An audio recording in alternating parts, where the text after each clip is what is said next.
நீங்க சீட் பண்ண நெனச்சாலும் சீட்டே பண்ண முடியாது. அது மாரி எப்படி டம்பிள் கர்ல்ஸ் போடுறதுன்னு சொல்றேன். அது என்னன்னு பார்க்கறதுக்கு முன்னாடி, இன்னைக்கு டே 12 ஆஃப் 35 நாள்ல 6 பேக் வைக்கிற சேலஞ்ச். எக்ஸ் எல்லாம் பாயில் பண்ண வச்சுட்டு, பிரஷ் பண்ணிட்டு, ஃப்ரெஷ் அப் ஆயிட்டு வெயிட் போட்டா, இன்னைக்கு 69 பெரிய அச்சீவ்மென்ட் தான். என்னதான் ஒரே விஷயத்த திரும்ப திரும்ப பண்ணி, 12 நாள் கன்சிஸ்டன்ட்டா பண்ணாலும், எனக்கு இன்னும் லோயர் ஆப்ஸ் பெருசா விசிபிளா இல்ல.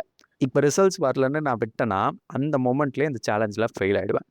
இல்ல பண்றத பண்ணுவோம். வர ரிசல்ட்ஸ் வரட்டும்னு அப்படின்னு கன்டின்யூ பண்ணனா, there is a possibility for me to make it happen. அந்த பாசிபிலிட்டிய மனசுல வச்சுட்டு இன்னைக்கு ஒர்க் அவுட்ட ஆரம்பிக்கிறோம். தமிழ் கேர்ல்ஸ்ல யூசுவலா எல்போவ பின்னாடி எடுத்துட்டு போய் கர்ல் பண்ணுனா, பைசெப்ஸ விட ஷோல்டர் அதிகமா ஆக்டிவேட் ஆக ஆரம்பிச்சுரும். இது சீட் கர்ல்ஸ்ன்னு சொல்லுவாங்க. லாஸ்ட் ஒரு ஃபியூ ரெப்ஸ் சீட் கர்ல்ஸா இருக்கிறது பிரச்சனை இல்ல. நான் எல்லா ரெப்புமே சீட் கர்ல்ஸா இருந்ததுன்னா, பைசெப்ஸ் ஆக்டிவேட்டே ஆகாது. அதனால எனக்கு பின்னாடி ஒரு பார்பல் ராட பிளேஸ் பண்ணி, என் எல்போவ பின்னாடி எடுத்துட்டு போக நெனச்சாலும் எடுத்துட்டு போக முடியாத மாரி செட் பண்ணி, டம்பிள் கர்ல்ஸ் போடும்போது, ஒன்லி பைசெப்ஸ் மட்டும் தான் ஆக்டிவேட் ஆகுது.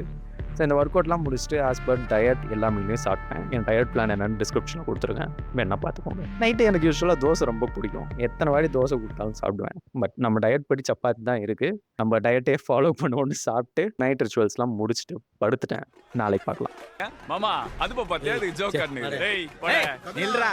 ஏய் எங்க வந்து என்ன பேச்சு பேசினீங்க? ரொம்ப விலை கொடுத்து வாங்கலாம்னு பாக்குறியா நீ?